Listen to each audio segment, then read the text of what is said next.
이제 말씀 위에 우리의 믿음을 세우며 예배의 자리로 나아갑시다. 베드로전서 2장 9절 10절 말씀입니다. 그러나 너희는 택하신 족속이요 왕같은 제사장들이요 거룩한 나라요 그의 소유가 된 백성이니 이는 너희를 어두운 데서 불러내어 그의 기이한 빛에 들어가게 하신 이의 아름다운 덕을 선포하게 하려 하심이라. 너희가 전에는 백성이 아니더니 이제는 하나님의 백성이요 전에는 긍휼을 얻지 못하였더니 이제는 긍휼을 얻은 자니라. 아멘. 주님께서 가르쳐 주신 기도를 함께 드리겠습니다. 하늘에 계신 우리 아버지여, 이름이 거룩히 여김을 받으시오며 나라가 임하시오며 뜻이 하늘에서 이루어진 것 같이 땅에서도 이루어지이다. 오늘 우리에게 일용할 양식을 주시옵고 우리가 우리에게 죄 지은 자를 사하여 준 것 같이 우리 죄를 사하여 주시옵고 우리를 시험에 들게 하지 마시옵고 다만 악에서 구하시옵소서. 나라와 권세와 영광이 아버지께 영원히 있사옵나이다. 아멘. 오늘 여러분과 함께 나눌 말씀은 요한일서 2장 18절부터 23절까지의 말씀입니다. 요한일서 2장 18절부터 23절까지 저와 여러분이 함께 읽겠습니다. 시작.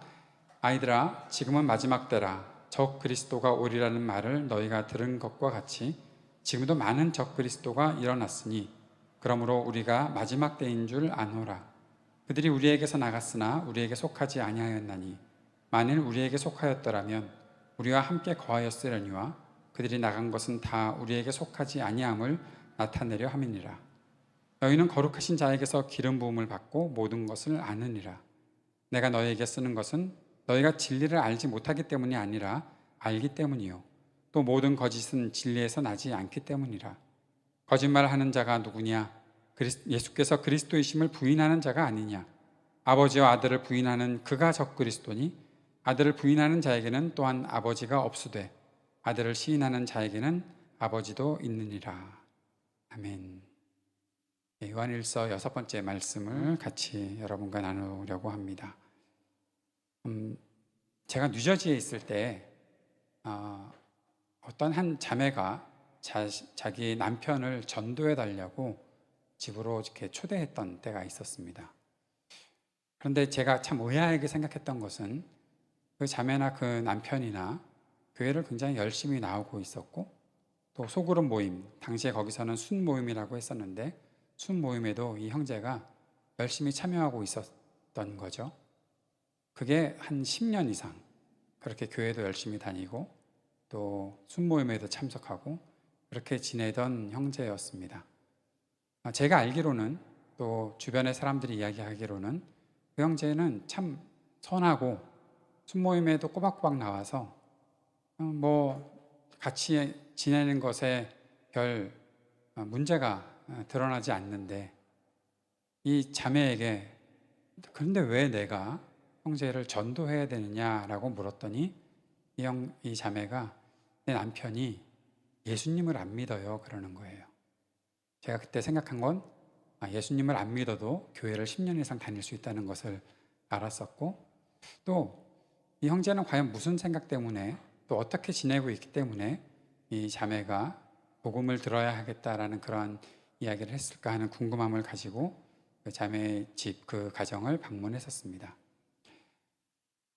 이 형제는 2세였어요. 2세였는데 그래도 마음씨가 굉장히 착해서 열심히 한국말도 배우고 한국에서 태어나서 자란 자매랑 결혼을 했으니까 그리고 아이들도 한글을 잘 가르치려고 한국어를 잘 가르치려고 했기 때문에 2세였는데도 불구하고 한국말을 그나마 소통할 만큼 잘 했던 것 같아요. 미국에서 지낼 때 한국말 잘하는 자녀들이나 그렇게 청년들은 대부분 착하고 똑똑합니다. 안 그런 사람들이 좀 있긴 있지만 그만큼 잘 순응하고 잘 따라왔다는 거죠.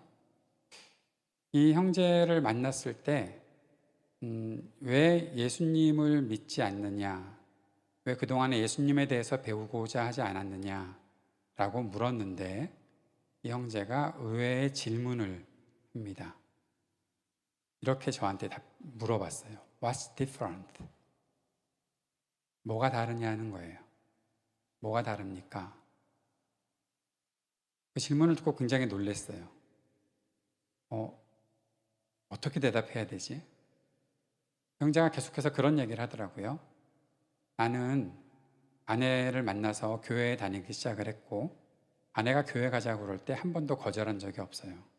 교회 가서 아내랑 같이 예배당에 앉아서 예배에 참석을 했고 아내가 주일학교 봉사를 하면 아내를 그 시간 동안 기다려주고 아이들도 주일학교에 가긴다 그러면 주일학교에 보내고 함께 지내고 참 열심히 성실하게 선하게 착하게 살아왔던 거죠. 사업을 하는 것도 아주 정직하게 잘하고 자신이 노력한 만큼의 소득을 얻으면서 잘 살고 있었어요. 그런데 이 형제가 자신은 한 번도 누구에게 예수님을 소개받아 본 적이 없는 것 같다라고 그러더라고요. 그러니까 교회에서 설교할 때 예수님을 전하기는 하지만 그것이 개인적으로 와닿지가 않았던 거고 그 형제를 만났던 사람들이 개인적으로 그 형제에게 예수님을 잘 전해 주었었나 하는 생각이 들 정도였어요. 그런데 더 큰 문제는 이 형제의 생각에 예수님을 믿는다고 하는 사람들, 교회에 다니면서 함께 순모임에 참여하던 그 사람들, 그리고 같이 예배당에 앉아서 예배를 드리는 사람들, 자기가 어떤 사람들은 미국에서 오랫동안 생활하면서 잘 알고 있는데 그 사람들보다 내가 더 선하게 살면 선하게 살았지 내가 그 사람들보다 못할 게 없고 내가 그 사람들보다 부족한 것도 없고 내가 남편으로서 내가 아빠로서 내가 사업하는 어떤 그 하나의 비즈니스맨으로서 모든 면에 있어서 다른 사람들보다 나으면 나았지 부족하다고 생각하지 않는데 내가 예수를 믿는다는 것과 안 믿는다는 것이 뭐가 다르냐는 거예요. 나 예수님 안 믿어도 남들보다 훨씬 더 잘 살아왔고 그렇게 살 수 있을 것 같은데 예수님을 믿는 게 뭐가 다릅니까? 라고 물어보는 거예요. 결론적으로 그 일의 결말이 어떻게 주어졌나 하면 형제는 예수님을 알아가기로 함께 저랑 같이 기도하고 함께 예수님을 알아가는 그런 과정 속으로 들어왔는데 저는 사실 그때 그 만남이 제 마음속에 큰 충격이었던 것 같아요. 뭐가 다를까? 예수를 믿는 것과 안 믿는 것과 뭐가 다를까? 우리는 쉽게 예수님을 믿는 것과 안 믿는 것의 다른 점을 찾아보자 하고 하면 아마 몇 가지 금방 대답할 수 있는 게 있을 거예요. 주일날 나 교회 나가요. 근데 지난 한 2년 동안 교회도 안 나갔잖아요. 잘. 예배도 잘 안 드렸잖아요. 하여튼 그래도 지금은 또 다시 예배 드릴 수 있으니까 나 교회에 나가요. 그것도 오후 2시에 졸리는 시간에 남들은 다 아마 점심 식사하고 가족들과 같이 편하게 쉬고 있거나 뭐 그럴 시간에 나는 예배를 드리고 있어요. 내 입에선 찬송이 흘러나오고요. 성경 말씀을 읽는 것에 내가 큰 부담이 없어요. 기도도 하거든요. 내가 매일매일 말씀 묵상도 하거든요. 그렇게 살아가고 있는데 결국 우리를 보고 있었던 어떤 사람은 이야기하던데 예수를 믿는 것과 안 믿는 것이 뭐가 다르냐는 거예요. 그거 나도 했다는 거죠. 교회 생활 한 10년 했으니까 나도 다 했다는 거예요.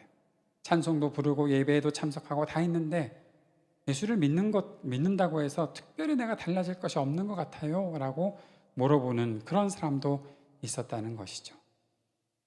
오늘 이 말씀은 2번에 나누어서 이제 다음 주에는 그 다음 본문을 가지고서도 같이 한번 우리가 살펴보고자 합니다.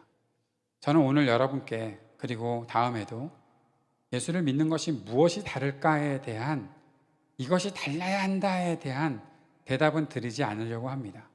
그것은 우리가 여러분이 스스로 함께 찾아가야 되지 않을까 싶어요.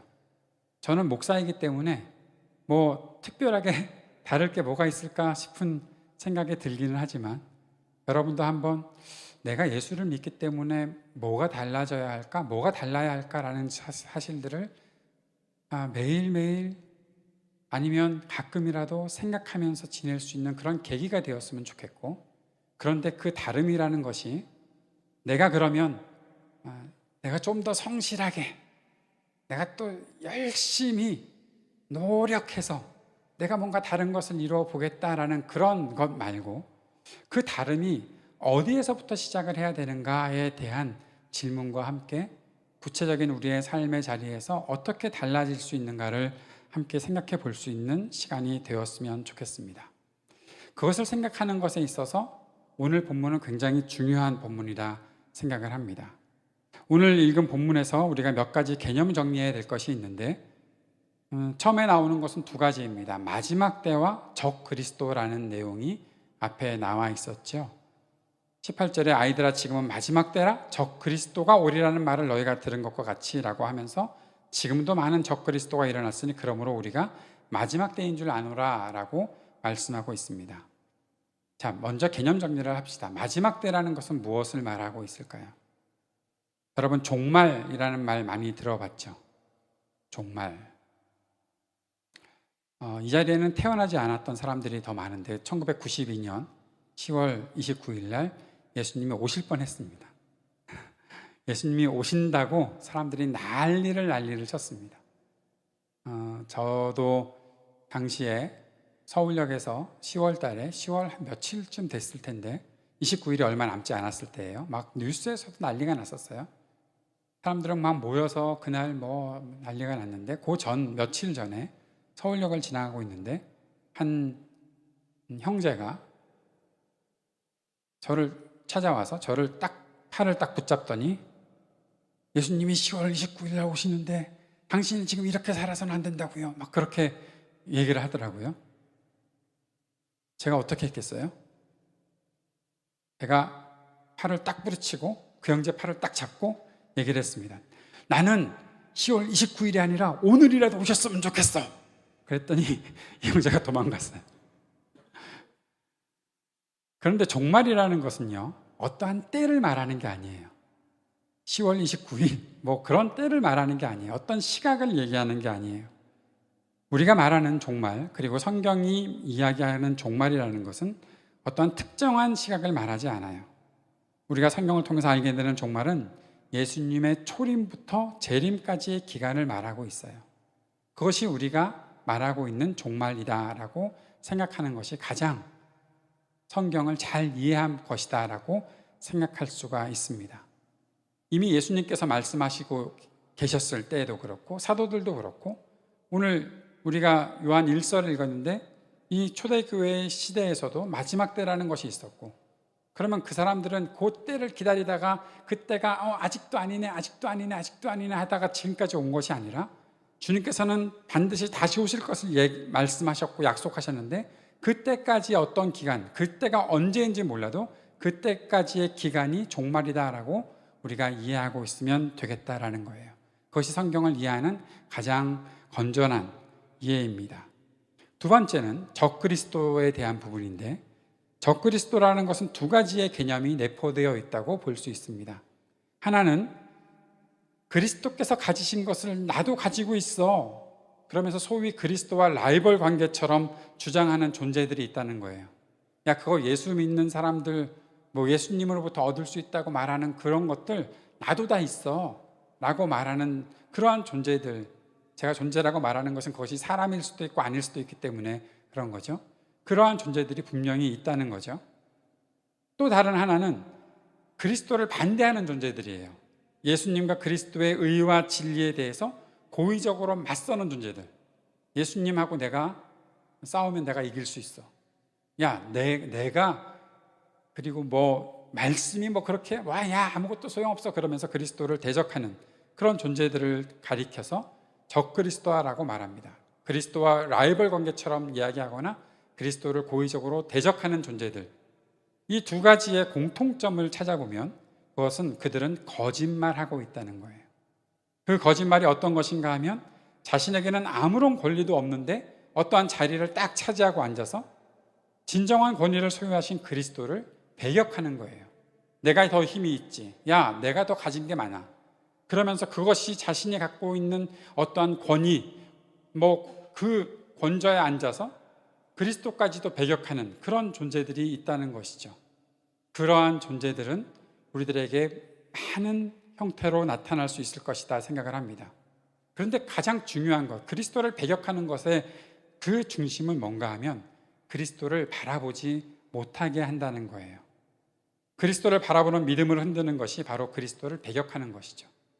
여러분, 한번 생각해 보십시오. 우리가 살고 있는 이 땅에서 지금까지 우리의 매일매일 일상을 통해서 내가 그리스도를 바라보지 못하는 것들이 어떤 것들이 있었는지 한번 우리는 생각해 볼 수 있어야 하겠습니다. 무엇 때문에 내가 주님을 바라보지 못했는가? 내가 교회 와서는 잘 바라보고 사는 것 같은데 왜 내 삶의 자리에 들어가면 그리스도를 바라보지 못하게 되는가 하는 그런 생각들을 해봐야 한다는 것이죠. 분명히 거기에는 어떤 원인들이 있고 그 원인들이 바로 요한 1서에서 말하는 마지막 때에 나타나서 우리를 혼돈하게 하는 적 그리스도의 세력이 될 수 있다는 것을 우리가 볼 수 있습니다. 그러면 그것을 분별해내야 되겠죠. 어떻게 분별합니까? 어떻게 그것들이 진짜가 아니고 거짓말하는 것이고 그것이 적 그리스도라는 것을 분별합니까? 가장 중요한 분별의 포인트는 우리에게 믿음과 믿음에 기초한 삶이 있는가 하는 것입니다. 믿음, 삶, 이것이 온전하지 않으면 거짓에 넘어갈 수밖에 없다는 거예요. 요한 1서는 계속해서 영지주의자들의 그러한 공격에 대해서 어떻게 우리가 그것을 이길 수 있는지를 말하고 있습니다. 다시 한번 여러분께 상기시켜드리면 영지주의자들이 강조하는 것들은 결국에는 믿음과 삶을 분리해 놓았다는 겁니다. 영적인 것과 육적인 것을 분리해 놓았다는 겁니다. 영과 육은 분리되는 거 아닙니까? 라는 생각들을 많은 사람들이 하고 있을 텐데 그럴 수 있을지 몰라도 우리에게 있어서 내가 영적인 삶, 육적인 삶 자체를 분리해 놓고 지내는 것은 결코 우리의 신앙을 건강하지 못하게 만듭니다. 여기서 육적이라는 거라는 것은 우리가 그것이 부정적으로 느껴질 때는 어떨 때 부정적인 건가 하면 지난주에 말씀을 보았던 것처럼 세상의 그 육신의 정욕과 안목의 정욕, 이생의 자랑 그런 것들을 쫓아다니는 듯한 그런 것들을 쫓아다니는 세속적인 그런 것들을 가리켜서 육적인 것이다 할 때는 그것을 우리가 분명히 분별해 내야 되겠지만 결국 우리의 일상, 내가 살아가는 내 몸의 건강, 내가 더 성장하는 것, 내 생활을 좀 더 주님의 은혜 안에서 평안하게 만들어가는 것, 그 모든 것은 영적인 것과 절대로 분리되어 있지 않다는 것을 생각하고 살아야 한다는 거예요. 당시 요한 1서가 기록됐을 때 소아시아의 교회들은 로마의 그러한 어떠한 그 지배 안에서 또 그 에베소를 비롯한 소아시아 교회들이 있었던 그 도시 속에 있었던 수많은 우상들 그리고 그 속에 또 들어오는 어떠한 철학자들이나 이런 영지주의자들의 그런 영향 때문에 교회는 심각한 그 문제, 전투적인 상황들을 겪고 있었다는 것들을 우리는 이해해야 합니다. 그런데 그 전투적인 상황이 무엇인가 하면 단지 우리가 말할 때 영적 전투 그런 것으로 끝나는 것이 아니라 그들의 생존이 위협받는 삶이었어요. 내가 예수 그리스도를 믿고 그리스도를 따라서 살다 보면 결국에는 내 생활에 손해가 오는 거예요.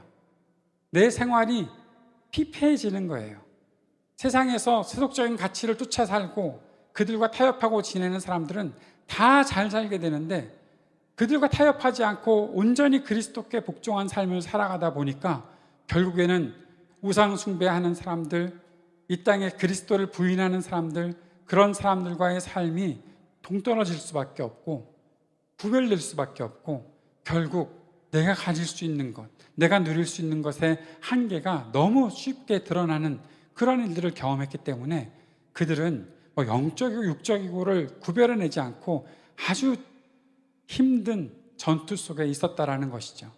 그 속에 사도 요한이 이야기하고 있는 것이 너희가 그리스도인으로 그리스도를 경험한 사람들로 어떻게 진리를 지켜나갈 것인가를 이야기하고 있고 그 속에서 진리를 지켜나가기 위해 거짓된 것들, 적그리스도들을 분별하며 살아야 한다라고 말씀 전하고 있는 겁니다. 여기서 한 가지 우리가 짚고 넘어가야 될 것은, 우리가 삶의 문제들을 당할 때 그것을 어떠한 영적인 문제로만 자꾸 넘겨버리는 그런 일들이 없었으면 좋겠다라는 거예요. 영적인 문제가 해결되면 모든 것들이 잘 해결될 것처럼 그렇게 말하는 것이 아니라 그 모든 것들이 그리스도 안에서 함께 움직여갈 수 있는 그런 일상을 만들어야 하겠다라는 것이죠. 돈이 중요한 것이고요, 우리의 건강이 중요한 것입니다. 그것들을 우리가 잘 관리하는 것도 그리스도인의 삶에서 꼭 필요한 것들입니다.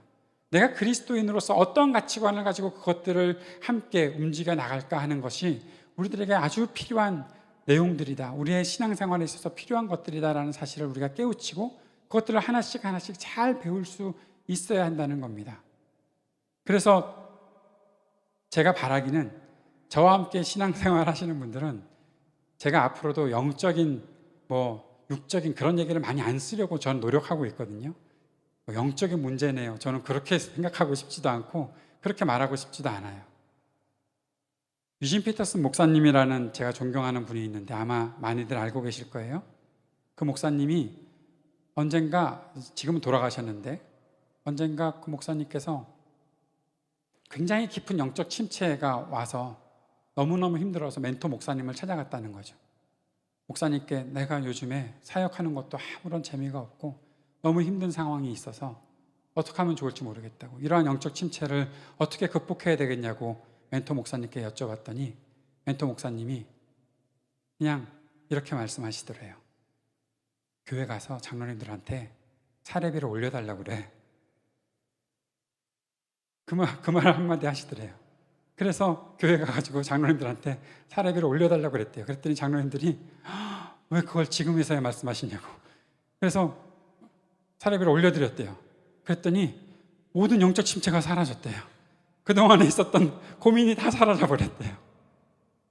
그 말씀을 하시는 이유는 뭔가 하면, 우리에게 있어서 자꾸 교회 와서 내가 영적으로 뭔가 침체되어 있고, 영적으로 침체된 것이 아니라 돈 때문에 문제가 되는 것일 수도 있고요, 영적으로 침체된 것이 아니라 친구 간에 문제가 생겼을 수도 있고요, 영적으로 침체된 것이 아니라 부부 간의 문제일 수도 있고요, 그런 것들이 하나하나 내 일상에서 회복되어 갈 수 있는 지혜를 얻고 또 그것들을 회복시켜 나갈 수만 있으면 우리는 더 하나님 앞에 온전한 삶을 살아갈 수 있는 기회가 얼마든지 많다는 거죠. 그런데 교회에서는 자꾸 그렇게 가르칩니다. 영적인 문제예요. 영적인 문제예요. 제 사촌 누나가 어느 날 저를 만났는데요, 몇 년 전에 제가 한국에 잠깐 나왔을 때 자기가 어떤 교회 목사님의 설교를 듣고 그 교회 예배에 참여하면서 정말 큰 은혜를 받아서 자신의 모든 영적인 문제가 다 해결이 됐다고 너무너무 막 감동을 해서 얘기하는 거예요. 문제는 그 누나가 목사 사모라는 거죠. 근데 자기 남편의 설교를 듣고 변화가 된 것이 아니라 남편과의 관계는 별로 아닌 것 같은데 다른 교회에 가서 그 목사님의 설교를 듣고 계속해서 그랬다는 거죠. 근데 문제는 그 목사님이 뭔가 이단에 대한 그러한 이단 시비가 있는 좀 문제가 있는 목사님으로 당시에 거론되고 있었던 그런 분이었다는 거예요. 근데 제가 누나한테 누나, 그 이단 시비를 갖고 있는 그런 목사님 설교를 듣고 은혜 받았다고 그러고 그럼 어떻게 막 그렇게 말하기는 좀 그렇고 한마디만 물어봤어요.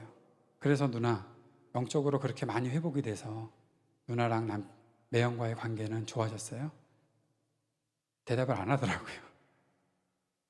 사랑하는 여러분, 영적인 문제가 해결된다는 것은 우리의 일상도 함께 회복되어 가야 되는 거 아니에요? 왜 그것이 자꾸 따로 논다고 우리는 생각을 할까요? 그것 때문에 우리가 거짓말하는 자들에게 자꾸만 물릴 때가 있다는 겁니다. 교회에서 열심히 충성하고 교회에서 헌금 생활도 열심히 하고 뭐든지 막 충성하면서 살아가면 당신의 인생의 모든 문제가 다 해결될 거예요 라고 말하는 그런 거짓말들에 자꾸 속아 넘어간다는 거예요.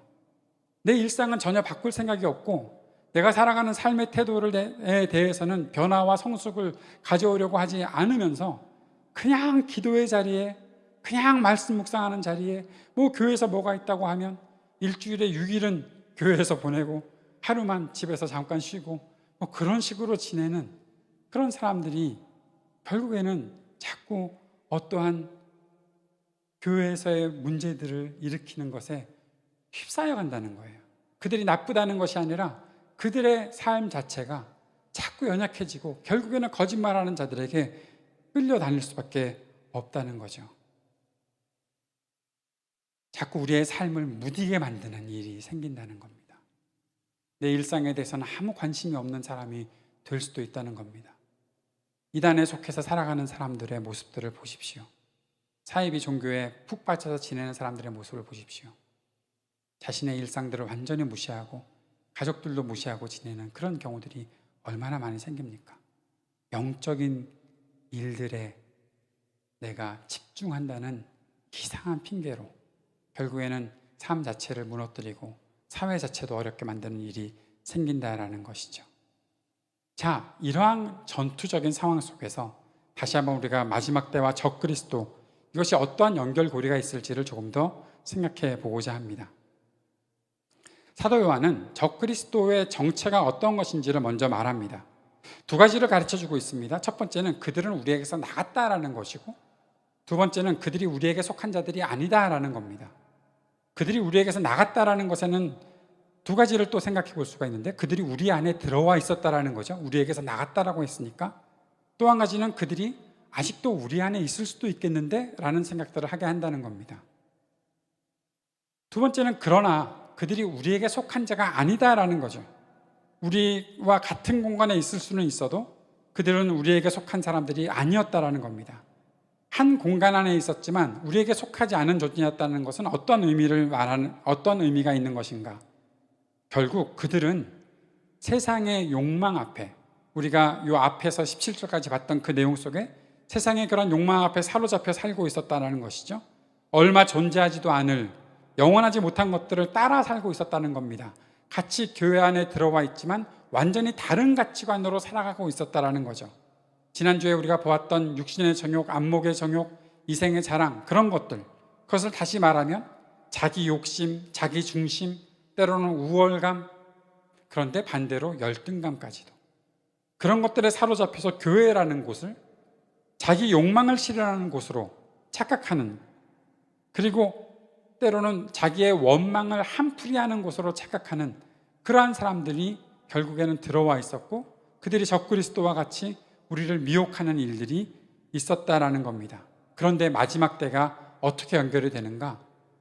마지막 때가 오면 자신의 모든 것을 걸고 생명을 위해서 자기의 소유를 버려야 하는 때가 오는데, 가장 고귀하고 영원한 가치를 위해서 세상의 것들, 세상의 욕망을 모두 벗어버려야 되는 때가 바로 그 마지막 때라는 것이거든요.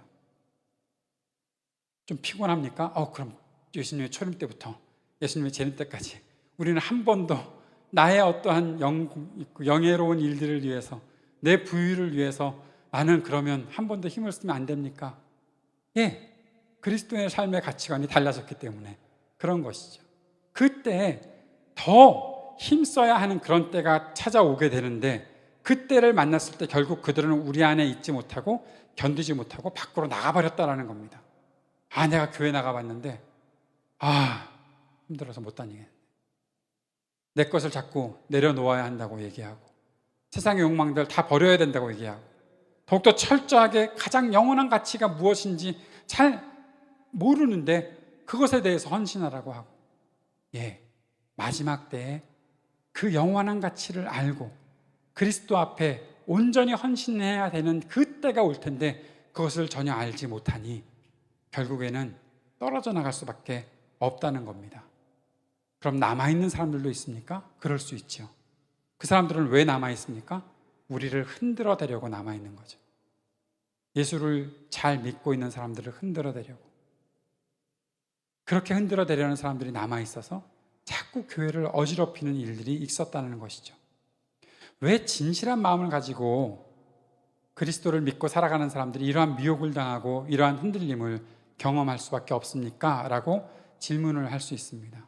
그 질문에 히브리서가 이렇게 답변하고 있습니다. 히브리서 12장 26절에서 27절까지의 말씀에 세 번역으로 제가 여러분께 읽어드릴게요. 그때에는 그의 음성이 땅을 뒤흔들었지만 이번에는 그가 약속하시기를 내가 한 번 더 땅뿐만 아니라 하늘까지도 흔들겠다 하셨습니다. 이 한 번 더라는 말은 흔들리는 것들, 곧 피조물들을 없애버리겠다는 것을 뜻합니다. 그렇게 하는 것은 흔들리지 않는 것들이 남아있게 하시려는 것입니다. 흔드는데 피조물들이 다 없어지게 된다는 거예요. 그런데 남아있을 수 있는 것들이 분명히 있다는 거죠. 남는 것들을 위해서 흔든다는 거예요. 그 이유가 28절에 또 한 번 기록되어 있는데 계속해서 읽어봅시다. 이번 28절은 같이 읽어봅시다. 그러므로 우리가 흔들리지 않는 나라를 받았은즉 은혜를 받자. 이로 말미암아 경건함과 두려움으로 하나님을 기쁘시게 섬길지니. 우리에겐 어떤 나라가 있습니까? 흔들리지 않는 나라가 있습니다. 그 나라를 우리가 받았습니다. 그래서 아무리 그들이 흔들어도 주님께서 이 땅이, 우리는 생각할 때 그들이 나를 흔드는 것이 아니라 주님께서 이 땅을 흔들면서 이 땅의 모든 거짓된 것들을 다 떨어져 나가게 하실 것이야 라고 믿고 안정을 갖고 평안함을 누리며 그 안에 머물 수 있다는 것이죠. 우리가 할 수 있는 일은 은혜를 받는 일, 경건함과 두려움으로 하나님을 기쁘시게 섬기는 일, 그것이 흔들리지 않는 나라를 받은 사람들의 모습이다라는 것입니다. 이 땅에 수많은 거짓들이 우리에게 다가옵니다. 그 속에서 우리는 분명히 압니다. 나는 흔들리지 않는 나라를 받은 사람들입니다. 그 나라는 그렇다 치고 그럼 나는 어떤 존재입니까? 그 존재에 대해서 20절에서 이렇게 말씀하고 있죠. 너희는 거룩하신 자에게서 기름 부음을 받고 모든 것을 아느니라. 여기에 두 가지가 말씀되고 있습니다. 하나는 기름 부음 받았다라는 것이고 또 하나는 모든 것을 안다라는 거죠. 기름 부음 받았다는 것은 원어에서는 크리스마라는 말을 씁니다. 그런데 이 단어가 결국에는 기름 부음 받은 분이라는 뜻의 크리스토스라는 말로 또 우리들에게 전해집니다. 크리스토스, 기름 부음 받은 분, 그리스도, 그리고 우리를 가리켜서 그리스도인. 안디옥 교회에서 예수님을 따라 살으려고 예수님께 모든 것을 걸고 자신의 생명과 자신의 모든 가치를 예수님을 향해서 헌신하며 살았던 사람들, 그리스도의 복음을 위해서 끝까지 따라갔던 사람들을 향해 사람들이 별명을 붙여주었습니다. 뭐라고요? 그리스도인이구나. 너 그리스도인이구나. 그것이 무슨 뜻입니까? 기름 부음 받은 사람들이구나. 왜 기름 부음을 받습니까? 여러분, 기름 부음 받는다는 것은 구별해 놓기 위해서 기름 부음 받는 겁니다. 기름을 왕에게, 제사장에게, 선지자에게 기름 부음을 하는데 그 기름 부음을 하는 것은 구별해 놓는다는 뜻입니다. 어떻게 구별해 놓습니까? 특별하게. 왜 구별해 놓습니까? 특별하게 사용하려고 그렇게 구별해 놓는 겁니다. 우리가 그리스도인 되었습니다. 우리가 기름 부음 받은 사람이 되었습니다. 거룩하다는 것도 마찬가지로 구별되었다는 뜻이 있습니다. 우리가 왜 거룩한 사람이 되었습니까? 우리는 특별한 존재로 구별되게 사용되기 위해서 기름 부음 받은 것입니다. 내가 그리스도인으로 이 땅에 살아가는 것은 세상과 똑같이 아무런 다름도 없이 아무렇게나 사는 사람이 되고자 하는 것이 아니라 특별한 사람으로 구별되어서 세워졌기 때문에 그렇습니다. 그렇다면 그 사람에게는 뭔가 책임이 주어져 있겠죠. 그리스도인들에게는 지켜나가야 할 책임이 있다는 사실을 우리는 잊지 말아야 합니다. 그것이 거룩한 백성, 기름 부음 받은 사람들의 모습이다라는 사실이죠. 두 번째는 모든 것을 안다라고 했습니다. 우리는 모든 것을 압니다. 다 압니까? 아니요, 다 알지는 않습니다. 아주 작게 알아가고 있는 중입니다. 안다라는 것은 결코 완성형으로 우리가 쓸 수 있는 말은 아니겠지요. 우리에게는 항상 진행형일 것입니다. 내가 지금도 알아가고 있습니다. 안다는 것은 깊은 관계를 맺었다는 뜻입니다. 그래서 그리스도를 안다는 것은 그리스도를 믿고 그리스도를 따른다는 것과 동일한 뜻이 될 수 있습니다. 믿음과 따름, 안다는 것은 우리들에게 계속해서 진행되어야 되는 것입니다. 완성했다고 말할 수 있는 사람은 아마 아무도 없을지 모릅니다. 우리는 계속 배우고 완벽하지는 않았어도 포기하지 않고 따르고 아직 철저한 믿음이 내게 있다고 말할 수는 없을지 몰라도 늘 내가 주님께 기대어 있습니다라는 그 고백으로 하루하루를 살아가는 것입니다. 그렇게 살아가는 우리들이 있는데 내가 그리스도인으로, 내가 기름 부음 받은 사람으로, 거룩한 하나님의 백성으로, 하나님을 아는 사람으로 살아가는데 이 땅에 우리들에게 거짓말하는 자들이 있다는 것이죠. 근데 그 거짓말하는 자들을 사도 요한은 22절과 23절에서 이렇게 말하고 있습니다. 거짓말하는 자가 누구냐? 예수께서 그리스도이심을 부인하는 자가 아니냐? 아버지와 아들을 부인하는 그가 적 그리스도니 아들을 부인하는 자에게는 또한 아버지가 없으되 아들을 시인하는 자에게는 아버지도 있느니라. 그런데 우리가 생각을 해봅시다. 예수께서 그리스도이심을 부인한다는 것은 어떤 뜻일까? 성경이 그 사실을, 예수님은 그리스도라는 사실을 그거 아니야 라고 그렇게 말하는 사람들이 옛날에는 있었을지 몰라도 지금은 별로 없는 것 같잖아요. 그냥 예수 그리스도라는 말을 막 쓰니까. 그것은 아마도 지식과 정보를 모른다는 것을 말하는 것은 아닐 것 같습니다. 예수께서 그리스도라고 말할 수 없는 것을 말하는 것도 아닌 것 같습니다. 알고 있다고 말하고 말도 할 수 있다고 하지만 결국 필요한 것이 있습니다. 그에게 그가 예수는 그리스도시다라고 말할 수 있는 합당한 증거인 삶이 있느냐라는 거죠. 하나님과 동행하는 삶 말입니다. 예수께서 그리스도라는 사실을 아는 사람은 예수께서 아버지 하나님께서 보내신 분이라는 사실을 아는 것이고, 그리스도께서 우리와 함께 사셨던 분이시기 때문에 내가 그리스도의 삶을 따라가는 삶을 따라가면서 살아야 한다는 것을 알고, 내가 언제 어디서든지 아버지 하나님을, 내가 하나님을 아버지라고 부르는 그러한 소속감과 그러한 존재의 가치를 가지고서 하루하루 일상들을 살아가는 그런 삶의 그러한 증거들이 나타나야 한다는 것이죠. 하나님과 동행하는 삶은 하나님께서 주시는 그 영생을 누리는 삶인데, 그 영생을 소유한 것처럼 담대하게 은혜 안에서 살아갈 수 있느냐 하는 것이죠. 그런데 많은 사람들이 이 영생을 자꾸 오해합니다. 다음 주에도 영생에 대해서 조금 더 공부하겠지만, 영생이라는 것을 사람들은 나중에 얻게 되는 것이라고 착각하는 사람들이 있는 것 같아요. 여러분은 어떻습니까? 영생이 여러분 죽으면 그때부터 시작되는 것이 영생일까요? 그러면 영생이 아니죠.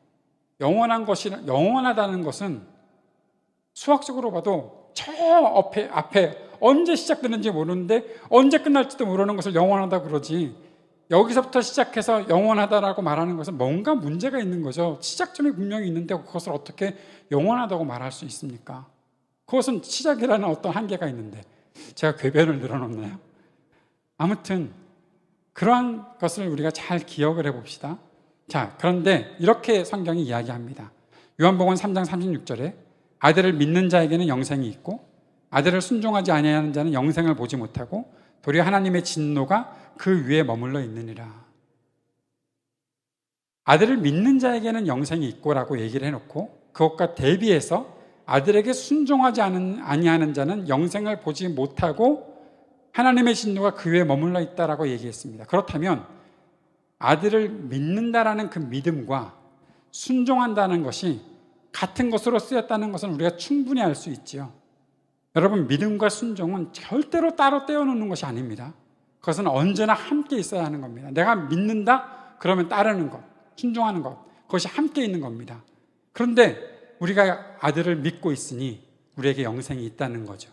그 영생은 그리스도의 그 영원하신 생명 그 앞에 우리가 참여하게 되었고 그렇게 주님의 영생을 누리게 되었다라는 것입니다. 지금 우리에게 영생이 있는 겁니다. 영생은 아버지로부터 온 것입니다. 그래서 그리스도를 시인하는 것은 아버지가 있다는 것을 나타내는 것이죠. 사도 요한이 그 사실을 말하기 위해서 요한일서를 시작하면서 우리가 그를 보았고 만졌고 무엇일까? 그 고민을 우리가 해야 되지 않을까 싶습니다. 여러분, 그 책 중에 What Would Jesus Do?라는 책을 혹시 읽어보신 적이 있나요?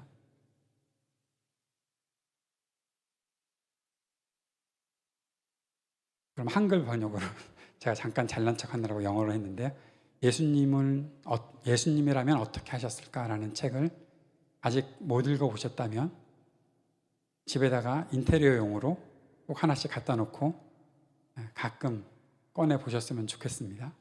그런데 그 소설인데요. 찰스 쉘던이라는 사람이 그 책을 쓰고, 제가 그 책을 처음에 대학생 시절인가 고등학생 시절인가 그때 그 책을 읽게 되고 굉장히 큰 충격에 빠졌었거든요. 저도 모태신앙은 아니지만 아주 어렸을 때부터 교회 생활을 했던 사람인데, 교회 다니면서 나의 삶이 뭐가 다르지? 별로 그냥 별 다를 것이 없는데 라는 생각을 갖고 지내다가 그 책에 나오는 인물들이 예수님에 대해서 다시 한번 생각해 보게 되는 계기를 마련하고, 자신의 삶의 자리에서 어떠한 선택의 기로에 서 있을 때 내가 무엇을 해야 되겠는가 생각했을 때 그들에게 나왔던 질문이 예수님이라면 어떻게 하셨을까라는 그러한 질문들이 그 속에 있었다라는 거죠. 아주 오래된 책이지만 다시 한번 우리의 삶 속에서 그 질문을 던져야 하는 때가 지금이 아닐까 싶습니다. 우리도 마찬가지로 초대교회, 이 소아시아 교회들과 똑같은 전투적인 상황 속에 살고 있다고 저는 생각을 합니다. 세속의 가치들이 굉장히 크고 화려한 모습으로 우리들에게 다가오고 있는 이 시대를 살면서 정말 세상에서 조금이라도 내가 부족해 보이면 완전히 망할 것처럼 생각하고 그렇게 호들갑 떨 수밖에 없는 그런 상황을 매일매일 겪어가면서 내가 예수를 믿는 사람으로서 겪고 예수님을 믿는 사람으로서 내 안에 가지고 있는 평안함이라는 것이 무엇인가, 그것을 어떻게 사람들에게 소개시켜 줘야 하는가. 더군다나 우리는 하이브리드 3.0 교회 이름도 이상해서 어떤 사람들은 이단이 아니냐고 묻는 그런 사람들이 있는 이런 교회에서 플랫폼 교회가 뭔지, 공공적 교회가 뭔지, 개혁적 교회가 뭔지, 그것이 뭐가 다른지 우리 스스로도 질문하잖아요. 앞으로 그런 질문들이 계속해서 주어지면서 그 가운데 그 다름을 나타내야 될 때에 우리가 그리스도와 함께하는 교회라면 앞으로 우리의 다름을 어떻게 증명해내고 어떻게 보이며 이 땅을 살아가게 될 것인가. 교회가 다를 게 뭐가 있어요? 같이 모여서 예배드리고 같이 성경 공부하고 뭐 그렇게 지내면 되는 것이겠지 생각하고 있는 그러한 생각들이 그동안 우리 속에 가득하고 있는데, 그럼에도 불구하고 주님께서 우리들에게 가르쳐 주신 것이 있고 우리들에게 기름 부으셔서 우리를 교회로 이 땅에 세우셨다면 우리의 다름이 어떻게 나타나야 할까요? 라는 질문을 가지고 매일 고민하고 함께 마음을 모으고 그리스도를 향한 그 진실한 마음들을 온전히 드리며 헌신해 나가는 우리들이 되어야 하지 않겠는가. 그 생각을 여러분이 앞으로도 계속해서 해 주셔야 하지 않겠는가. 함께 말이죠. 아까 기름 부음 받은 것에 대한 이야기를 말씀드렸었죠. 특별한 사람이 되었다. 사랑하는 여러분, 저는 여러분을 위로하기 위해서 You are special 이라는 말을 하고 있는 것이 아닙니다. 아이들 동화에 그런 거 있었어요. 옛날에 기억난 You are special 이라는 또한 그림책 동화가 있었어요. 그렇죠. 누구나 특별한 사람이라는 거예요. 그런데 저는 그러한 뜻으로 여러분께 You are special 이라는 말을 쓰고 싶지 않습니다. 한 단계 더 넘어서서 그렇다면 내가 무엇을 해야 합니까? 그렇다면 내가 어떻게 살아야 합니까? 왜 나에게 어떤 책임을 맡겨주셨길래 내가 구별된 존재로 기름 부음 받은 존재로 살아야 합니까? 라고 질문해 보아야 하겠다라는 것이죠. 세상의 크고 화려함이 우리를 시도 때도 없이 유혹하며 흔드는 그때에 끝까지 남은 하나님의 사람으로 그 가치를 온전히 증명해낼 수 있는 저와 여러분의 삶이 될 수 있었으면 좋겠습니다. 그리고 그것이 우리가 걸어가는 이 확신이 우리로 하여금 조금 더 용기를 가지고 믿음의 길을 걸어갈 수 있도록 그렇게 우리를 이끌어 주실 주님을 신뢰합니다. 이렇게 기도하겠습니다. 하나님 아버지, 오늘 주신 말씀을 우리가 붙잡고 우리를 이 땅에 세우신 그 의미와 목적을 깨달으며 품고 매일의 삶을 살아가는 하나님의 백성들 될 수 있도록 인도하여 주옵소서. 사랑하는 주님 앞에 오늘도 헌신하는 마음으로 드린 모든 예물들을 기쁘게 받아주시고 주님께 드리는 귀한 헌신이 아름다운 열매로 주님께 영광 돌릴 수 있도록 인도하여 주옵소서. 함께 하심을 믿고 예수님의 이름으로 기도드립니다. 아멘. 우리 함께 마음을 담아서 서로를 축복합시다. 저와 여러분이 함께 축복의 이 고백을 나누도록 하겠습니다. 그리스도 우리 앞에 계셔서 우리를 늘 좁고 바른 길로 이끄소서. 그리스도 우리 곁에 계셔서 우리 손을 붙드시고 용기를 주소서. 그리스도 우리 아래에 계셔서 우리가 넘어질 때 받으시며 희망 잃지 않게 하소서. 그리스도 우리 위에 계셔서 우리 일상의 모든 순간을 거룩하게 하소서. 그리스도 우리 안에 계셔서 우리가 그리스도의 열매를 맺게 하소서. 성삼위 하나님 항상 우리와 함께 처음과 같이 지금도 그리고 영원히.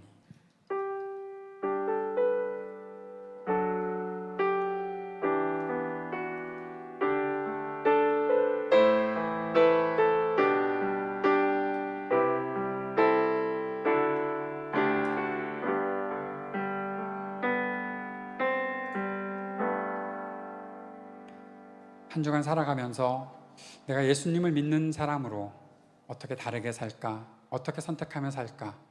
이렇게 생각을 던지고 또 그 생각과 질문에 하나씩 하나씩 답을 찾아가는 우리의 삶이 되었으면 좋겠습니다.